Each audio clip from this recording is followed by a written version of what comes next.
Welcome to another episode of our Context Coffee Chat. I'm speaking to Anna Lina Bartl from Germany. She's the founder of Mulembe Kaffee, the company that sold us our lovely Ugandan coffee from Gozi that we just recently started roasting and launched. And I am talking to Anna Lina about coffee and producer well-being in the Mt Elgon region of Uganda today. Thank you for being with us today, Anna Lina. Hello, Katja. Nice to be here. Yeah, we're talking about coffee in Uganda, and maybe we'll just start by having you explain why you, as a German lady from Hannover in Germany, what brought you to the Mt Elgon region in Uganda? What are you doing there?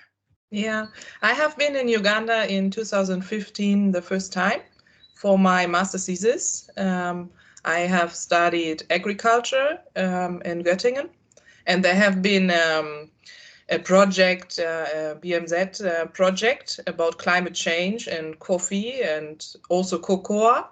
Coffee and cocoa. Coffee was part in Uganda and cocoa in Ghana.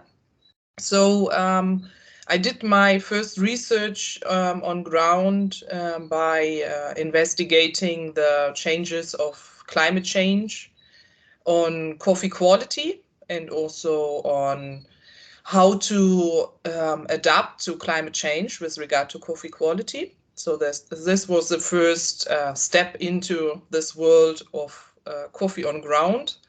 Before I studied agriculture, I was also working in a coffee roastery and so on. So I had some steps before taken to some develop affiliation with the topic of coffee. Yeah, the passion, let's say. Yeah.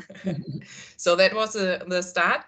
And then I figured out that the situation on ground was not as I was expecting from all those things I was reading through the last years or before going there. So it was a little bit worse from the socioeconomic situation. It was even worse than I expected. So it was not being there for 3 months, taking the data collection and then going back and living normal life again. It was more like, okay, what could I do about it? So I started working as a PhD student at the university and started the research on potential improvements on the socioeconomic situation of the coffee farmers. So I went back to Uganda. Sorry, what exactly did you find though? What was it that halted you and made you think, this isn't what I expected?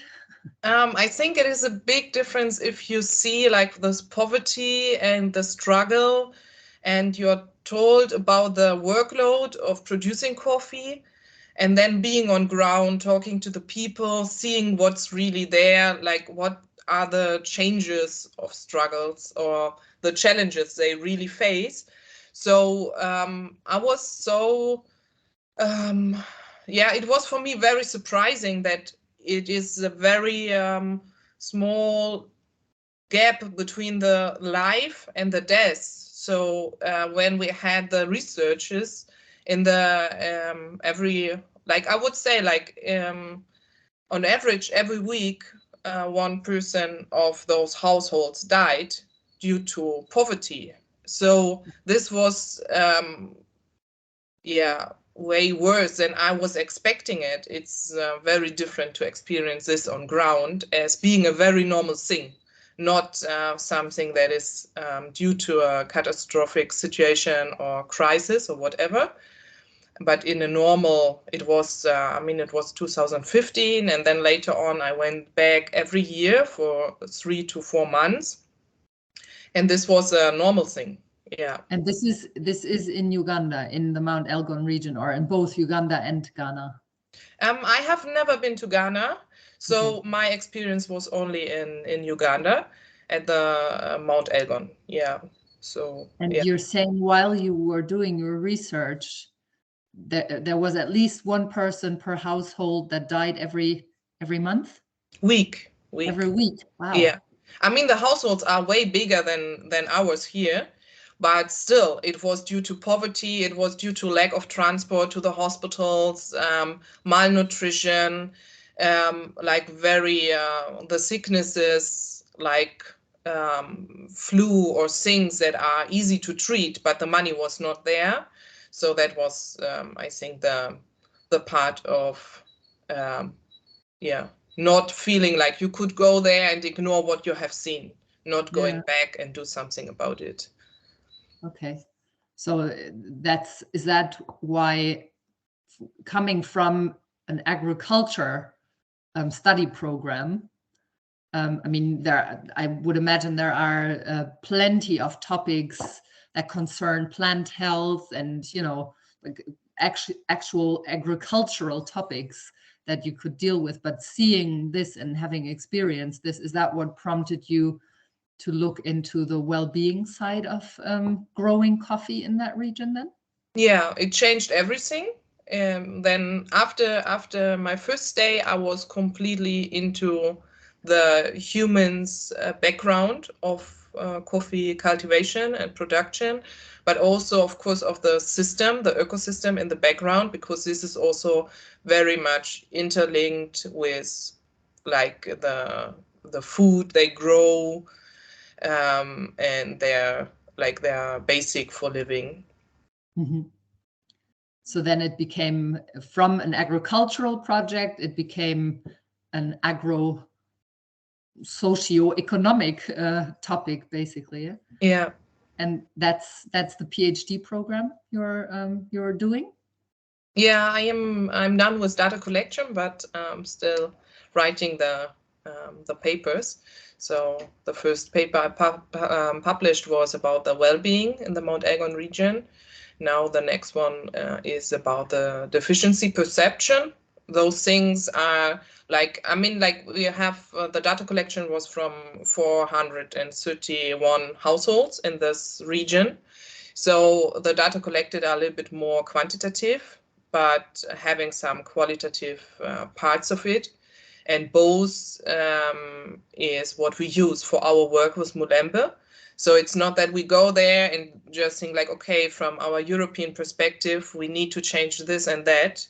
It is more that we have the data that we use for scientific-based implementations of approaches that are making sense with regard to what they experience. What they tell you they experience as well, right? So not just your observations, but the data yields the actual lived experience of the producers on the ground. Exactly. Yeah. And the start with Mulembe was also with a research team. So all the deficiencies that were upcoming from the data, I was asking the team, like, could we do this and that to help them? And they were saying, like, for some things, they said, like, yeah, of course, we could do this. But for others, they also brought me into the perspective of the cultural limitations, let's say, like also of the resources that are available, but also of the background, what could hinder us to implement certain things. Mm-hmm. So Okay. that was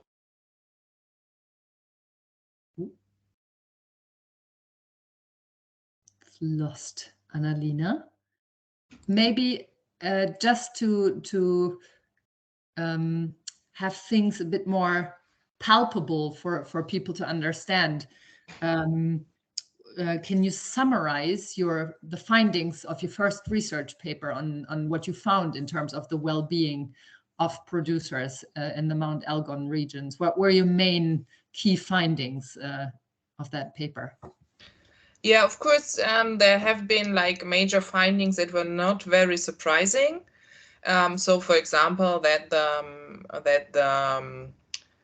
area for land for cultivation of coffee is very much linked to the economic situation of the household, for example. That means it's one of the main sources of income for them. Yeah, exactly. Also on how likely it is for them to see coffee as a real business and not as beside product to those products they grow for their own food.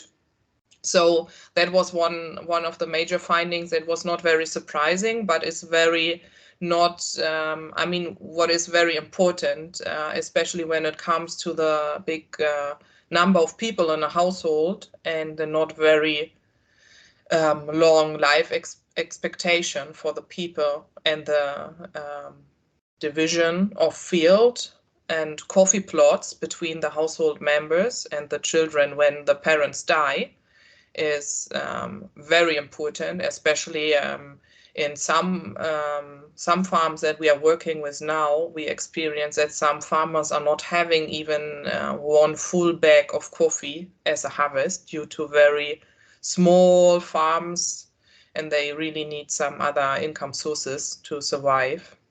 And that is mainly, if I can kind of translate that back to a lay person that doesn't have a scientific background in this area, if I understand you correctly, because families are large with a lot of children, when the parents die, the land gets divided into smaller and smaller and smaller parcels because all the children need to have their share of the land.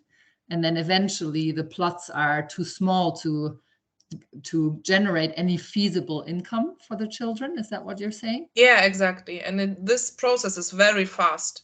I think from our perspective, it's very hard to get an idea of how fast this process is, because the people are not getting very old there, and then dividing a coffee plot between 8 children is completely different to only 2.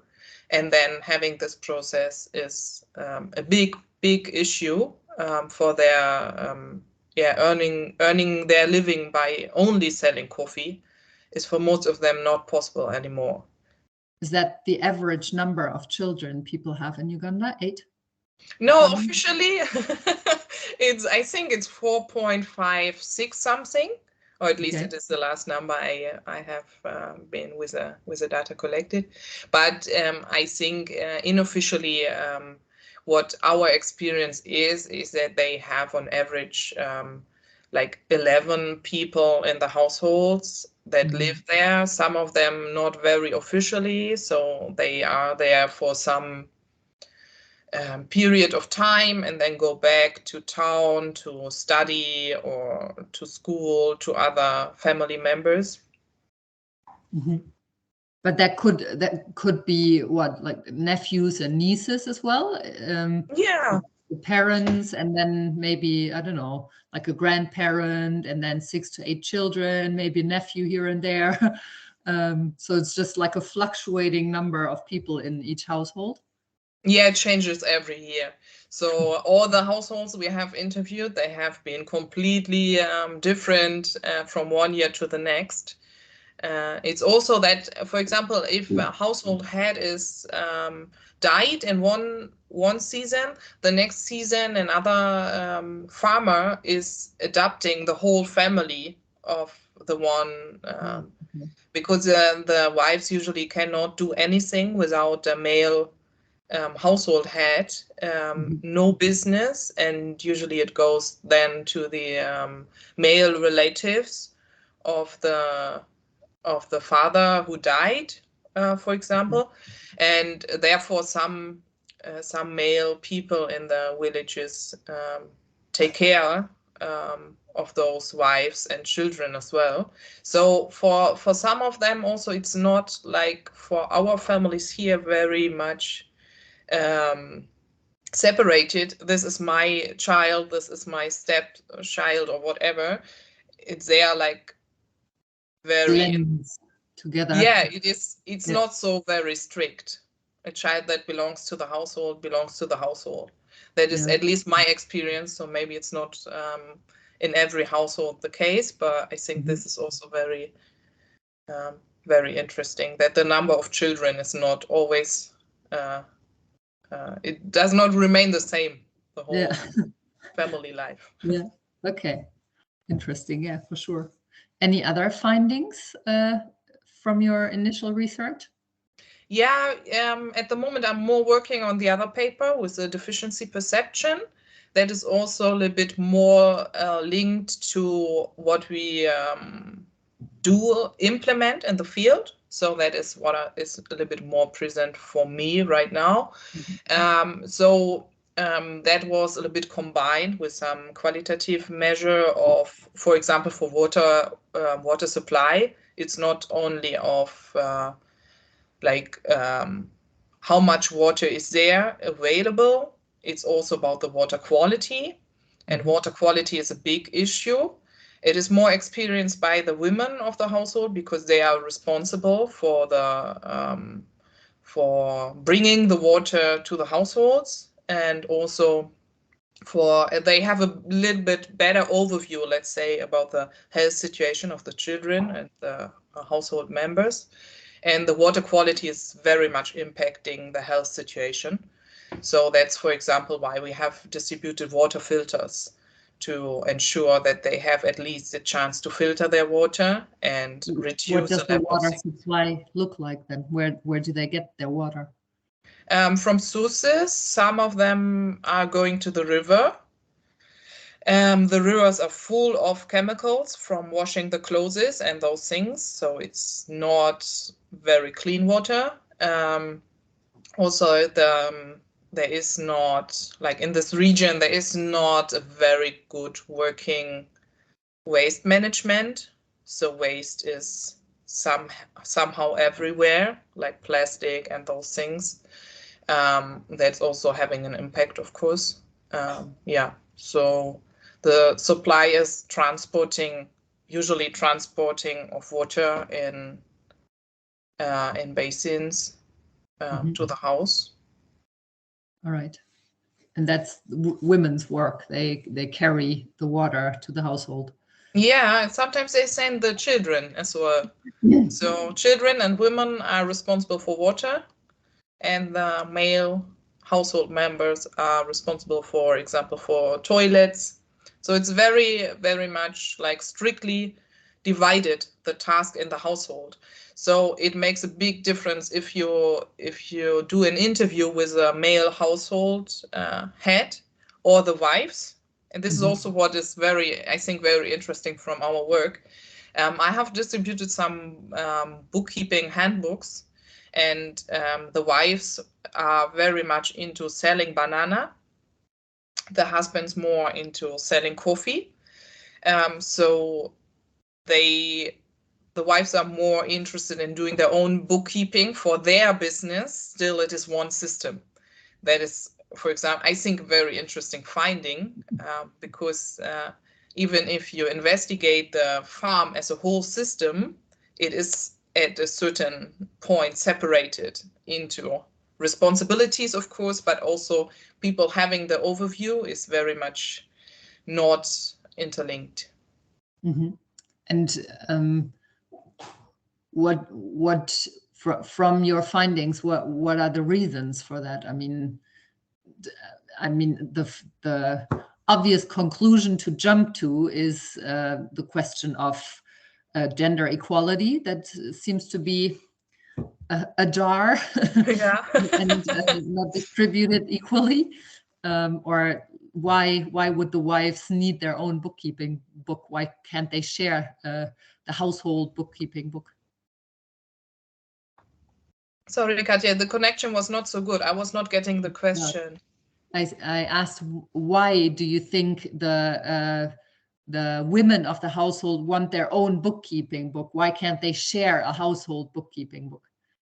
I think they separate because they try to sell, for example, banana, to have some savings aside for emergency situations, like someone needs to go to the hospital, but also for paying the school fees and those things.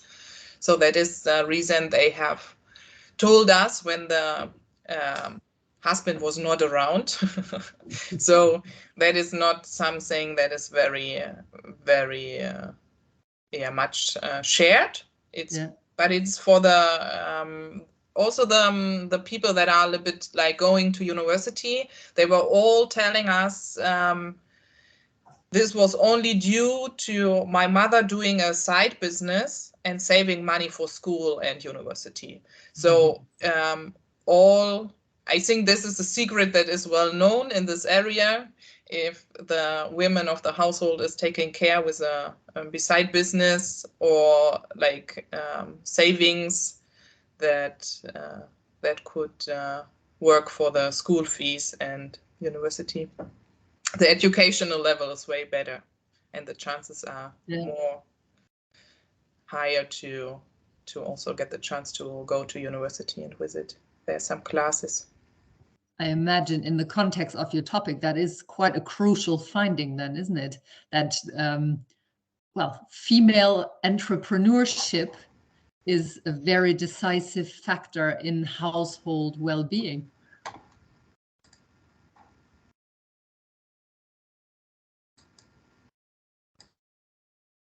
Can you still hear me, Anna Lina?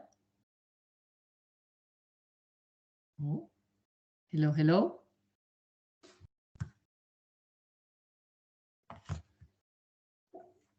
Anna Lina?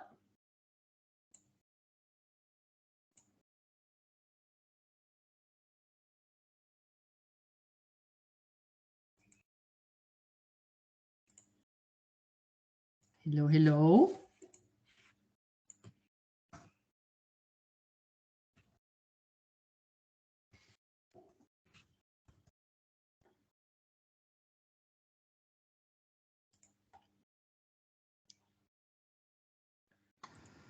Ah, are you back?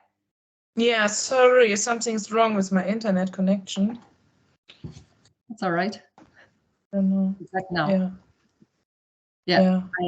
The last thing I said was that's a really interesting finding, that household well-being seems to be so closely connected with well, the female entrepreneur spirit, essentially.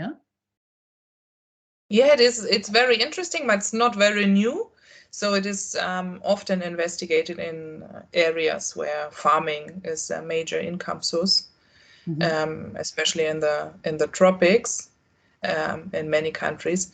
But I think this is also one of the major reasons that we are very much putting effort into the equality for gender, also within our like daily work on ground.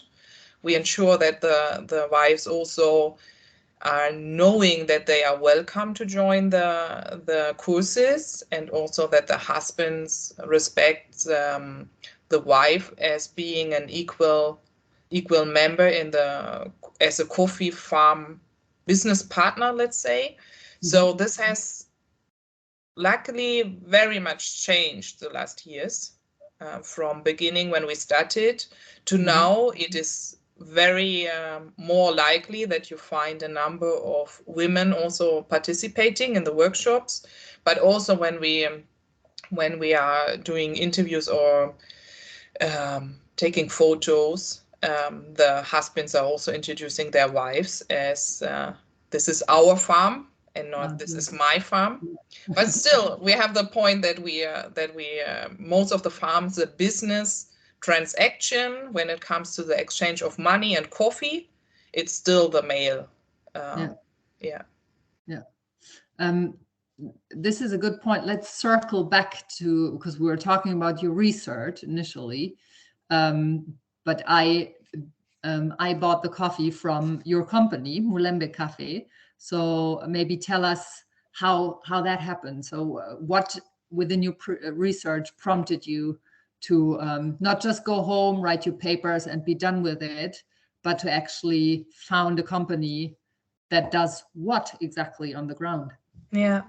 So I was in the first research. I was investigating more on the biophysical properties of coffee cherries and beans in relation to the coffee management. So this was bringing up an idea that we are following right now, is like also for before the coffee is going to be exported, or the defects are sorted out. So this was one like recognizing, okay, every defect is linked to a certain cause, what is going wrong in the coffee field, brought me to the idea, why not taking more observation about the defect level and the kind of defects the farmers are having in their harvest, to develop a good strategy on supervision in the field, because the knowledge gap is huge. They don't have any access to knowledge, or let's say like very little, and that is usually not or always linked with some business transactions. So I thought, are you back? I think so. Yeah, I can hear you. Yeah. I can hear you. All right. So it was an idea to have an individual support per farm, because the challenges they are facing, they are very diverse, and there are so many that you have a very low level of basic knowledge about coffee farming there.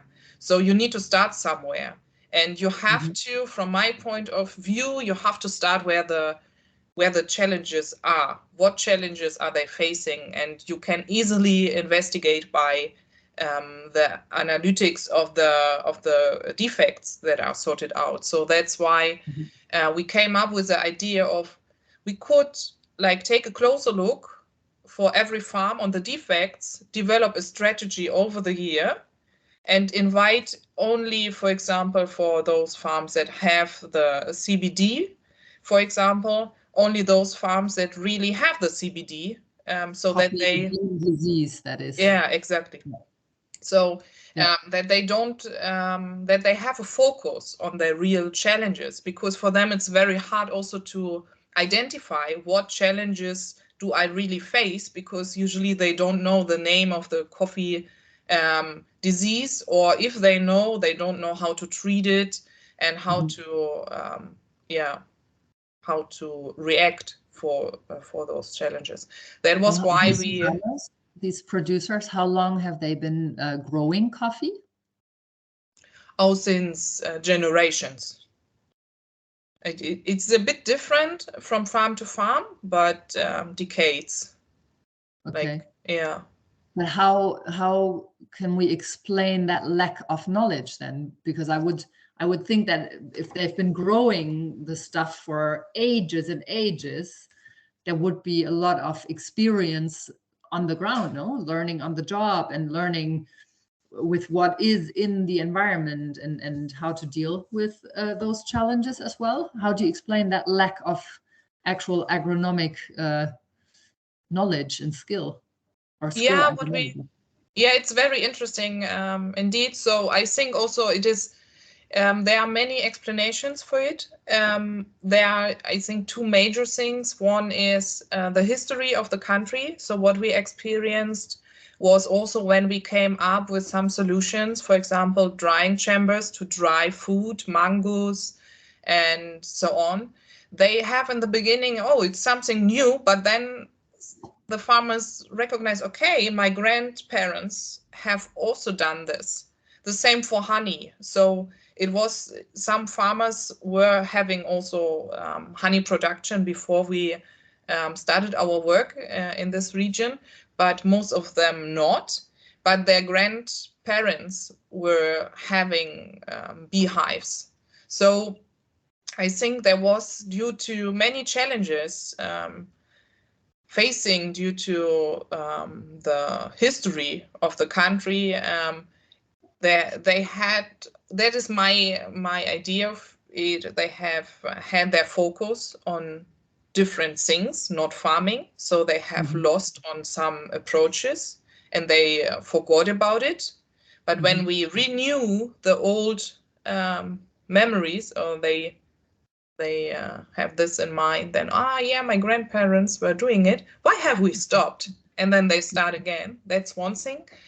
The other thing is also that they face new challenges due to climate change. They have new coffee pests and diseases, the presence is very high. So they have it's a different intensity. So I think there are new challenges in combination with the history of the country, but also of the plot size. If the sizes of the plots, of the coffee plots, are decreasing by generation, the coffee business itself is becoming less attention, let's say, because the outcome out of the field per household is overall less. Going down, yeah. Yeah. That makes sense. That makes sense. All right. So then maybe in brief, because in a little while we actually have a meeting with some farmers, some producers and your colleagues in Uganda on the farm. But now that you've given us a brief overview over your research and your company, Mulembe Kaffee, how would you describe what you do then? Just in a couple of sentences, what does Mulembe Kaffee stand for? I would say we have the highest market price. That is one thing, but we add some values for the farmers with regard, for example, for the supervision. We are there all year long. So every day they could call us for a certain issue they find on ground and they don't know what to do. So they get experts on ground to support them in a very ecological way as well, that is good for their ecosystem on ground. Then with our revenues from the coffee sellings of €5 per kilo roasted coffee here in Germany, we also implement development activities that are helping the households, scientifically based on the cultural background with local sources. So I think this is also bringing a huge advantage. And on top, I would say the transparency. We try to have something like a linkage between the customer and the farmer. So the customers could send the feedback to the farmers. That is what we do with our roasted coffee here. And the farmers really appreciate, because it's not only about the transparency one side, it is both sides. They are also very much interested in who's drinking my coffee, in which situation. So they really appreciate any kind of greetings or feedback for their produce. So this is also what we do, and what also gives them somehow, I don't know how to say, but they have their, you bring them into the loop. You give them a platform somehow. Yeah. Well, they are part of the conversation then. You don't only give them access to the market on an economic level by actually getting fair prices for their coffee that provide them with an actual living, but you also give them access to information, skills, science-based agronomic skills to improve their yields and their land, but also you give them access to communication. So it becomes a two-way street and not just a one-way street. That is something that I think about a lot, that here in the consuming countries, as roasters, we like to share the stories of the farmers that we buy our coffees from and show pictures of them, how they live and how they grow the coffee. But on the other end of that value chain, there are people who usually, in a majority of, correct me if I'm wrong, but in a majority of cases, they don't necessarily even drink coffee. They produce a fruit that is then, processed on, and the seeds are exported to consuming countries. And here, coffee becomes something totally different, and the value of it changes so much. And I always think a lot of producers probably don't have any idea about what coffee actually is on this end of the value chain where it's consumed, right? And you give your producers a window into our world of coffee here, and what it means to us, and how we love it, and how we appreciate how we prepare it, and things like that. I think that's amazing. Yeah, thank you. I think also most of our farmers that we are working with are not drinking their own coffee. A few years ago, we brought them their own coffee as roasted first time. So every year when I'm going back, I bring them a sample of their own roasted coffee. And they really were, in the beginning, they called me and were very much surprised how much they like their own coffee. I'm like, where are you having this from? And then I told them, yeah, I told you, it's your coffee. Oh, wow, nice. So I think this is also very much important. If you produce something that you're not having any relationship with, you don't know actually what is the final product, you cannot control anything. So you need to have, or at least know what you are producing. I think that's very much important. Yeah. Yeah, definitely. Well, I'm really, really happy to be working with you this year. And yeah, we just launched Gozi, a lot that is a mix of 3 individual farmers from the parish of Gozi in the Mt Elgon region. And yeah, it's already gaining traction. People are loving it, and we're getting really positive feedback. So yeah, I'm excited because it's a beautiful coffee, but I'm also really excited because I think the work you do and the project, the beginnings of the project, but also what you've made of it in the meantime, are just really admirable and really worth supporting, because it's one of those projects that yeah, you don't see very often. Your work is so intensive with how many farmers do you actually work with on the ground? 44. I think we have started with 3, 5, and then 8 with the prototypes, and then the number was getting bigger. Yeah, I think it's so concentrated, as you said, because the conditions on the ground level are so different, even from farm to farm, that it's just, it doesn't really make sense under these circumstances to just have a generalized approach. And so you really drilled down and got into the detail with every farmer. And I think you're generating so much knowledge and so much skill. I think it's really important to share that level of commitment and also what you learn. So yeah, thank you so much for sharing this beautiful coffee with us.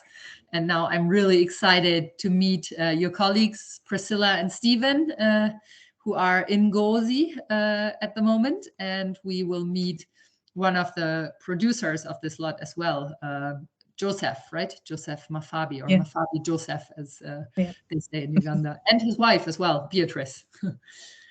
Yeah, thank you so much, Katja, also for supporting us. So I'm also very much looking forward to our field visit. And thanks for the nice talk. Thank you. All right, let's invite them in then.